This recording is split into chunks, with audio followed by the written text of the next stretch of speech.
Después de cargarse a mi Pedrito Pascal, si la pinche Abby y su grupo hubieran estado solos, pues claro que yo también hubiera ido a darles en toda su madre. Pero ahora que sabemos que son parte de los Lobos, grupo que parece estar 1000 veces más chetado que el mismo Fedra, ahí es cuando dices, oh hell no. Y si tras la muerte de Joel te ha dado hueva a seguir con la serie, no te preocupes, a mí también, pero aún así yo ya me he visto el tercer capítulo de esta segunda temporada para que tú no tengas que verlo. Entonces relájense, lo único que tienen que hacer es poner el código Fanduker en la tienda de Fortnite y Epic Games y disfruten del resumen. Y bueno, los de Jackson están que los lleva la chingada, montones de cadáveres y funerales. Tommy lamenta la muerte de Joel y le dice que mande amor a Sarah de su parte. Esta, para quienes no sepan o no lo recuerden, fue la hija de Joel quien murió desde el primer episodio de la temporada pasada. Ellie pasaría a ser la protagonista y despierta en un hospital, siendo tratada por el golpe de frío, y en cuanto esta mira al frente, unos flashazos de la muerte de su padre adoptivo llegan a su cabeza, lo que la hace gritar, alborotando a los enfermeros y haciéndonos saber que será un trauma difícil de superar. Y en efecto, 3 meses después la chica sigue en el hospital, no sé por qué, pero llega la enfadosa de Gale a preguntar cómo sigue tras lo sucedido. Ella sarcásticamente le dice lo que es obvio, pues de qué otra manera se sentiría por haber perdido al hombre al que le tenía cariño, y más aún luego de haber estado tan distanciada del mismo, tanto que su última posible interacción con el viejo la había pasado de largo en un día cualquiera, el cual terminaría por convertirse en la época más tormentosa para Wyoming. Ellie toma el revólver de Joel, que estaba guardado bajo el resto de sus cosas, y en eso llega Dina. Esta trae consigo unos postrecitos de compensación.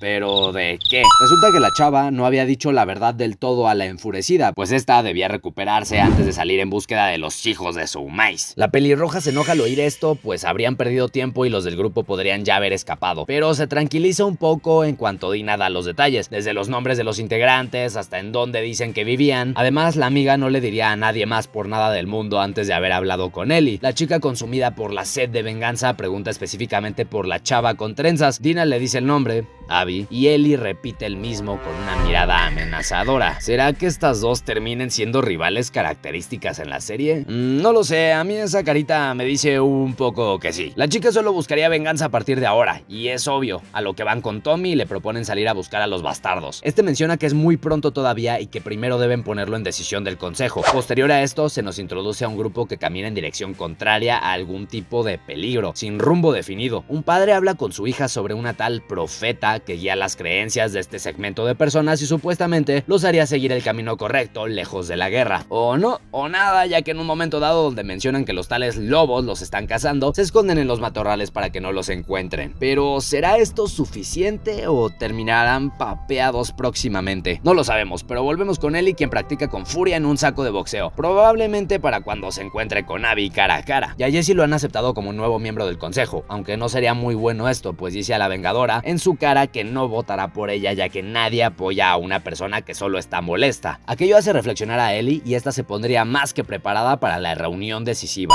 Esto porque al día siguiente, tras escuchar a algunos miembros de la comunidad dando sus opiniones, entre otras cosas, así como percatarse que el mister homofóbico no es tan malo después de todo y la apoya, Ellie se saca tremendo speech con una mentirota de que lo que busca no es realmente venganza y que ella los apoyaría de la misma manera, buscando justicia para todo el pueblo. Y parece que nadie le cree, pues los votos de desaprobación del consejo superan de manera inalcanzable a los de sí, y por la cara de Jesse podemos inferir que de cualquier forma, en efecto, había votado en contra de la petición. El caso se cierra y Ellie no lo puede creer, pero esto no la detendrá claramente. Tommy y Gale sospechan que la chica está mintiendo y quería de todas maneras a buscar a aquellos malparidos. Y así es, Dina llega a la casa de Ellie y le dice que ya dormirá. Por supuestísimo que la amiga no le cree y le dice que antes de salir necesitará un mapa. Deciden qué ruta es la que tomarán, agarran provisiones y salen de misión solas. O bueno, chance con un poco de ayuda, ya que el homofóbico les ayudaría con unas cuantas medicinas y armas y les desearía suerte para esta nueva aventura que comenzaría. ¡Qué buen servicio! En una parada, Ellie pasa a la tumba de Joel y le deja unos granos de café.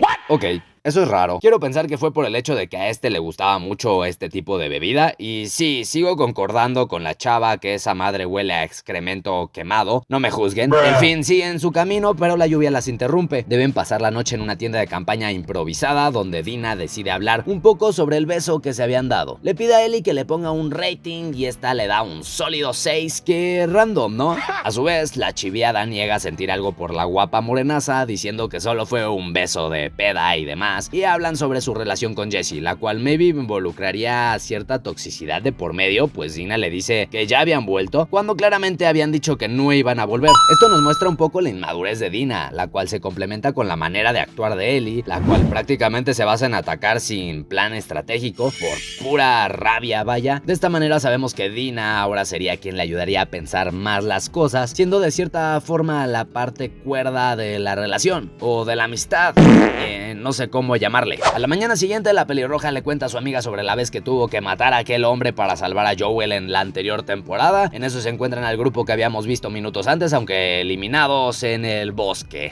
Tristemente, incluyendo a la tierna e inocente niñita con cicatrices en la boca. Esto le da náuseas a Dina, por lo que sabemos que es la primera vez que presencia algo así, sin mencionar que estaba sleepy y arrullada durante la muerte de Joel en el capítulo pasado. Y más adelante llegan a Seattle sin saber lo que les esperaría, pues el grupo de los lobos, con tanques de guerra, armamento y trajes más intimidantes incluso que los de los mismísimos soldados de Fedra, estarían ahí tomando posición en la ciudad. Y bueno, gente, esto es lo que sucede en el capítulo 3 de The Last of Us temporada 2. De la misma manera seguiré viendo los demás capítulos por si ustedes no lo quieren ver o por si no entendieron algo, para poderles explicar aquí en los videos, para que estén pendientes. Y bueno, no sé qué es lo que vaya a suceder ahora en adelante con los lobos. Habrá que esperar a ver cómo se desenvuelve esta trama en esta segunda temporada, porque como les digo, no he jugado el segundo juego, pero algún día lo jugaremos. Todavía, pero algún día. Y en fin, nos vemos hasta la próxima. Suscríbanse y dejen su poderosísimo like para no perderse los próximos videos en relación